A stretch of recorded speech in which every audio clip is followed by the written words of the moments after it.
Morning all of you. How are you all? Today I am going to start next video of chapter 1 of class 10.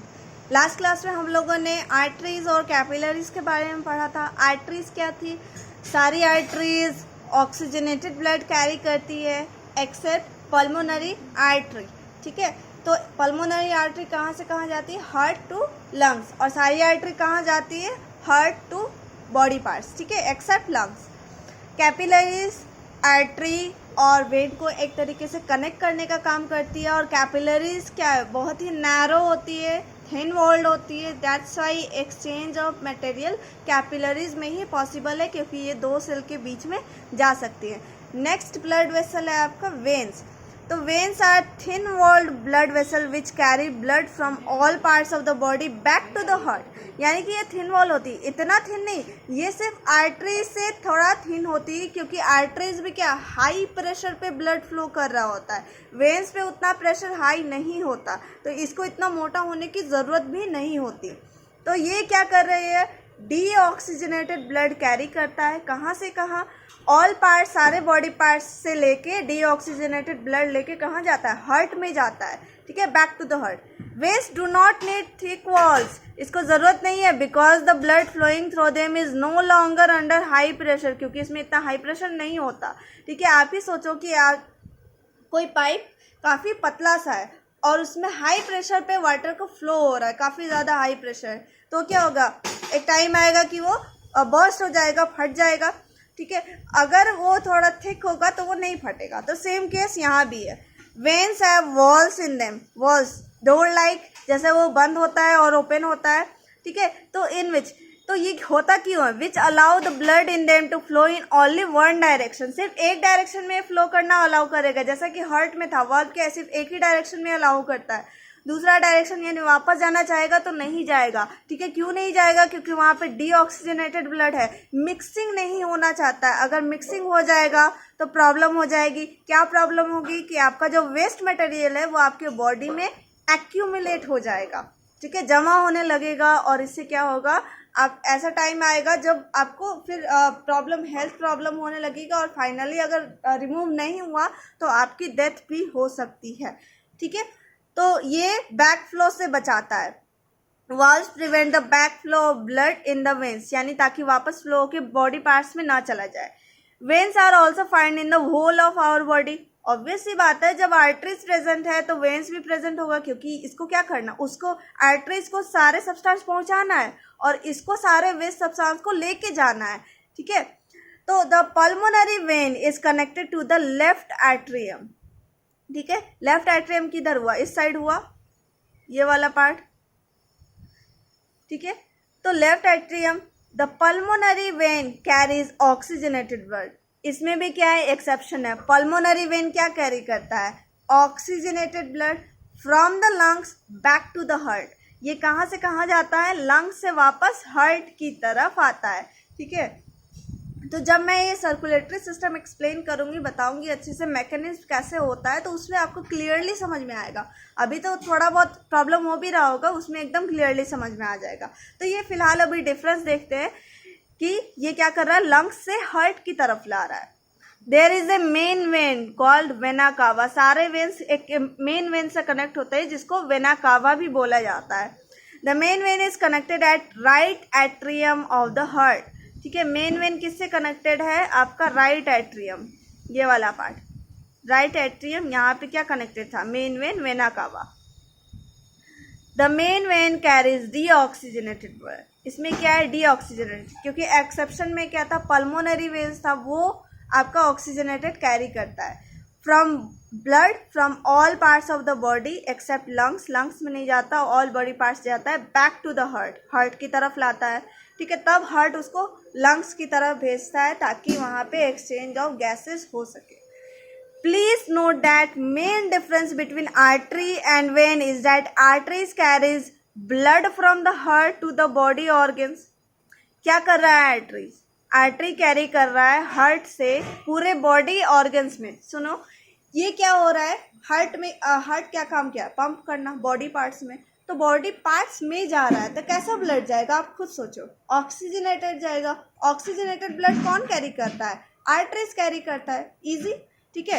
अब यहाँ ध्यान दीजिए, अब when क्या carry कर रहा है, वेन को क्या काम है, ये डीऑक्सीजनेटेड ब्लड यानी कार्बन डाइऑक्साइड जिसमें ज़्यादा वैसा ब्लड कैरी करता है। तो ये कहाँ जाना चाहिए, पूरे बॉडी पार्ट से हटना चाहिए, बॉडी पार्ट से अवे जाएगा। तो अवे कहाँ जाएगा, हार्ट की तरफ, हार्ट में नहीं जाएगा, हार्ट उसको कहीं और पंप कर देगा, ठीक है। तो फिलहाल कहाँ जा रहा है, हार्ट की तरफ कर जा रहा है पंप होने के लिए। तो ये आई थिंक आपको डिफरेंस क्लियर हो गया होगा। तो अभी हमने क्या पढ़ा कि हार्ट क्या है, पंप है, ठीक है। अभी मैंने भी बोला कि ये क्या पंप की तरह काम करता है, जो हमारे पूरे बॉडी में ब्लड को पंप करते रहता है विदाउट स्टॉपिंग। जब से आपका बर्थ हुआ है तब से ये वर्क कर रहा है आपके जब तक डेथ ना हो जाए, ठीक है। Actually heart is not a single pump. आपको भी ये फील हो गया होगा कि ये एक सिंगल पंप नहीं है। एक तरफ क्या, ये पूरे बॉडी पार्ट्स को ब्लड प्रोवाइड कर रहा है और दूसरी तरफ अलग से लंग्स को प्रोवाइड कर रहा है। तो दो पंप हो गया ना। Heart is really A double pump. The left side of the heart, यानी कि लेफ्ट साइड में क्या है, एट्रियम और वेंट्रिकल दोनों आ गया, act as one pump and which pump blood into the whole body. अभी मैंने बोला एक साइड क्या आपका पूरा होल बॉडी में पंप कर रहा है एक्सेप्ट द लंग्स, लंग्स के अलावा। एंड द राइट साइड ये किसको पंप करेगा, सिर्फ और सिर्फ लंग्स को पंप करेगा। ये मैंने अभी आपको क्लियर किया, बस आपको या ध्यान में रखना है कि लेफ्ट साइड वाला क्या बॉडी को और राइट साइड वाला क्या सिर्फ और सिर्फ लंग्स को। तो we can see from figure number 85, ठीक है। तो वो जो पहले वाला डायग्राम था वही है हार्ट का जो डायग्राम था। The left side is completely separated from A right side by A partition called septum, ठीक है। तो ये जो बीच में पार्टीशन था इसको सेपरेट कर रहा था, ये क्या है, सेप्टम है। So the two pumps in the heart work independently, यानी कि दोनों अलग अलग काम कर रहा है, इसका अपना अपना काम है, ठीक है। इसको एक दूसरे से कोई मतलब नहीं है। The separation of left and right side of the heart is necessary. ये क्यों जरूरी है, ये मैं पहले ही बता चुकी हूँ, ताकि ब्लड का मिक्सिंग नहीं हो। Mixing of oxygenated on the left side with the deoxygenated blood on the right side. ये आप बस इतना ध्यान में रखो फिलहाल अभी कि इसको मिक्सिंग नहीं होना चाहिए किसी भी तरीके से। ये आपके लिए बहुत डेंजरस हो सकता है अगर मिक्सिंग हो जाए तो। नेक्स्ट है हम लोग को अभी सर्कुलेशन का मैकेनिज्म समझने से पहले हम लोग को कुछ पॉइंट्स ध्यान में रखने हैं। तो ब्लड हमारे जो बॉडी में फ्लो करता है, सर्कुलेट मीन्स फ्लो कर रहा है दो फॉर्म से, एक ऑक्सीजनेटेड और दूसरा डीऑक्सीजनेटेड। तो द ब्लड कैरिंग ऑक्सीजन, जिसमें ऑक्सीजन का परसेंटेज ज़्यादा होता है, ये शायद मैं पहले ही बता चुकी हूँ, उसे क्या बोलेंगे, ऑक्सीजनेटेड ब्लड, ठीक है। ये यहाँ सिर्फ और सिर्फ ऑक्सीजन लिखा है, लेकिन इसका मतलब ये नहीं है कि सिर्फ ऑक्सीजन ही कैरी करता है, ठीक है। ऑक्सीजन का परसेंटेज ज़्यादा होता है। We get oxygenated blood in the lungs where the fresh oxygen of air passes into the blood. हमें फ्रेश ऑक्सीजन ये कहाँ से लेके आएगा, ऑब्वियस ही बात है लंग्स से इसका ट्रांसफर होगा। हम लोगों ने रेस्पिरेशन में पढ़ा था, एल्वियोलाई में कैपिलरी, एल्वियोलाई चारों तरफ से क्या हो, कैपिलरी से घिरा होता है, जहाँ पे ये गैसियस एक्सचेंज करता है, ठीक है। The blood having no oxygen, ये भी गलत है, नो ऑक्सीजन नहीं, उसमें ऑक्सीजन का परसेंटेज काफ़ी कम होता है और कार्बन डाइऑक्साइड का परसेंटेज काफ़ी ज़्यादा होता है। तो ऐसे ब्लड को क्या बोलेंगे, डीऑक्सीजनेटेड ब्लड, ठीक है। द डीऑक्सीजनेटेड ब्लड ये कहाँ बन रहा है, हर एक बॉडी सेल में, जहाँ जहाँ आपका रेस्पिरेशन का प्रोसेस होगा वहाँ वहाँ कार्बन डाइऑक्साइड बनेगा, ठीक है, एक्सेप्ट द लंग्स। लंग्स में तो एक्सचेंज होता है ना। This is because when the oxygenated blood passes through the organs of the body cell uses up its oxygen and make it deoxygenated. ये तो लाइन है, आप खुद सोचो क्या आर्टरीज से आपका क्या जाता है, ऑक्सीजन वाला ब्लड जाता है, पूरे हर एक बॉडी सेल्स में जाएगा, वहाँ हर एक सेल ब्लड से ऑक्सीजन ले लेगा और क्या ट्रांसफ़र कर देगा, कार्बन डाइऑक्साइड। तो वही ब्लड क्या बन जाएगा, उसमें ऑक्सीजन चला गया और कार्बन डाइऑक्साइड आ गया, तो वही ब्लड डीऑक्सीजनेटेड बन जाएगा। ये मैंने एक्सप्लेन किया था जो कैपिलरीज वाला पार्ट था वहाँ भी, ठीक है। सेकेंड पॉइंट क्या है, व्हेन द ब्लड सर्कुलेट करता है तो ये क्या सप्लाई करता है, ऑक्सीजन, डाइजेस्टेड फूड, केमिकल जैसे हार्मोन हो गया, सारे चीज़ सप्लाई करता है और वहाँ से वेस्ट प्रोडक्ट ले लेता है ताकि उसको हटा सके बॉडी सेल्स से, ठीक है। अब क्या है, the heart beat non stop at all time, ये आपको पता है स्टॉप नहीं हो सकता, स्टॉप होगा तो लाइफ स्टॉप हो जाएगा। The heart beat is due to the rhythmic contraction, rhythmic मतलब एक रिदम में, ये ऊपर नीचे नहीं हो सकता, ठीक है। कॉन्ट्रैक्ट करेगा फिर रिलैक्स करेगा, कॉन्ट्रैक्ट करेगा फिर रिलैक्स करेगा, ये डबल कॉन्ट्रैक्शन नहीं होता या फिर डबल रिलैक्सेशन नहीं होता। ठीक है। And relaxation of the heart muscle which makeup the atria and the ventricle, ठीक है। तो हार्ट मसल जो एट्रिया और वेंट्रिकल का होता है ये कॉन्ट्रैक्ट और रिलैक्स होते रहता है, सिकुड़ता है और फिर वापस अपने पोजीशन में आ जाता है। Please note that the two atria, atria क्या है, प्लूरल है, इसका सिंगुलर क्या है, एट्रियम, लेफ्ट और राइट दोनों contract together and relax together, दोनों एक साथ कॉन्ट्रैक्ट करेगा, दोनों एक साथ रिलैक्स करेगा। Similarly the two ventricles, left और राइट दोनों कॉन्ट्रैक्ट करेगा एक साथ और रिलैक्स भी करेगा एक साथ। The contraction of the two atria is immediately followed by the contraction of the two ventricles, ठीक है। तो एट्रिया का जो कॉन्ट्रैक्शन होगा वो जैसे ही वेंट्रिकल कॉन्ट्रैक्ट करेगा उसके तुरंत बाद क्या होगा, एट्रिया कॉन्ट्रैक्ट करेगा यानी सिकुड़ जाएगा, ठीक है। तो ये रहा आपका सिंपलेस्ट फॉर्म में blood circulation in human body. आप 2 मिनट अपने दिमाग को रिलैक्स कीजिए और फिर इस पे ध्यान से देखिए, ठीक है। बॉडी ऑर्गन्स, ये रहा आपका हार्ट, पहले यहाँ ध्यान दीजिए, ये रहा आपका हार्ट, ये क्या है राइट साइड पूरा और ये क्या है लेफ्ट साइड। तो ये किस में डिवाइडेड है, पार्टीशन वाल्व है, यहाँ राइट और लेफ्ट एक दूसरे से अलग है, डिवाइडेड है बाय ये वॉल, ठीक है। लेफ्ट एट्रियम और लेफ्ट वेंट्रिकल भी आपका वॉल से सेपरेटेड है यानी डिवाइडेड है, ठीक है। अब यहाँ ध्यान दीजिए, ये क्या है आपका, ये ब्लड वेसल्स को डिनोट करता है, जो आपका ये एक साइड आपका बॉडी ऑर्गन्स है, एक साइड आपका लंग्स है, ठीक है। तो अब यहाँ ध्यान दीजिए, अगर मैं यहाँ से, आपका फर्स्ट पॉइंट यहाँ है तो यहीं से स्टार्ट करते हैं लंग्स से।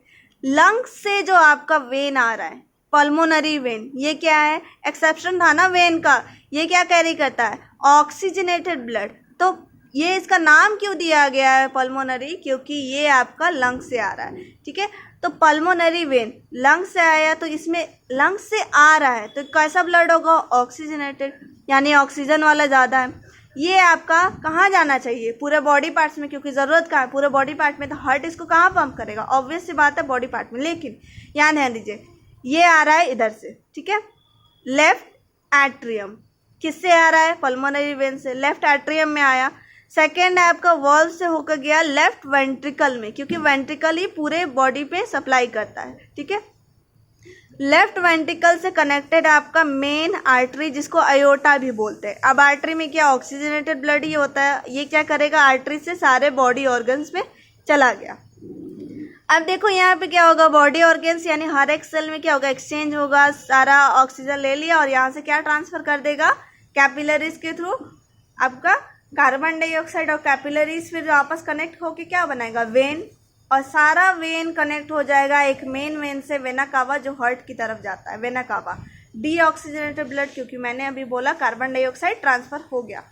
तो वेना कावा है, ये कहाँ गया आपका, कनेक्टेड है राइट एट्रियम से। तो राइट एट्रियम से कहाँ जाएगा, राइट वेंट्रिकल में जाएगा, ठीक है, यहाँ से फिर यहाँ जाएगा नीचे की तरफ। और ये राइट वेंट्रिकल कहाँ कनेक्टेड है आपका, पल्मोनरी आर्टरी से। यहाँ ध्यान दीजिए, पल्मोनरी आर्टरी क्या था, एक्सेप्शन था, डीऑक्सीजनेटेड ब्लड। तो ये तो पूरा डीऑक्सीजनेटेड है, यहाँ से यहाँ गया, यहाँ से यहाँ गया, फिर यहाँ से कहाँ जाएगा, लंग्स में। लंग्स में क्यों जा रहा है ये, ताकि ये एक्सचेंज कार्बन डाइऑक्साइड लंग्स को दे सके और यहाँ पे क्या हो जाए, ऑक्सीजन ले सके। यही ऑक्सीजन वाला ब्लड तो यहाँ जा रहा है, ये एक सर्कुलेशन जैसा हो गया। यहाँ पे क्या है, इसको डीऑक्सीजनेटेड वाला कर रहा है और यहाँ से वापस ट्रांसफर हो गया। आपको यहाँ कुछ डबल सर्कुलेशन जैसा दिख रहा है, यानी कि ये एक सर्कुलेशन और यहाँ से ये दूसरा सर्कुलेशन। तो यहाँ पे डबल सर्कुलेशन भी होता है, ठीक है, डबल सर्कुलेशन ऑफ ब्लड, ये भी मैं आगे है आपका बताऊंगी, ठीक है। तो आपको ये डायग्राम समझना बहुत ही ज़रूरी है और ये सिंपलेस्ट डायग्राम है, सबसे ज़्यादा सिंपल फॉर्म में है, ठीक है। तो आई होप ये आपको क्लियर हो गया होगा। कल मैं फिर से नेक्स्ट वीडियो में इसे एक्सप्लेन करूँगी, फिलहाल के लिए इतना ही।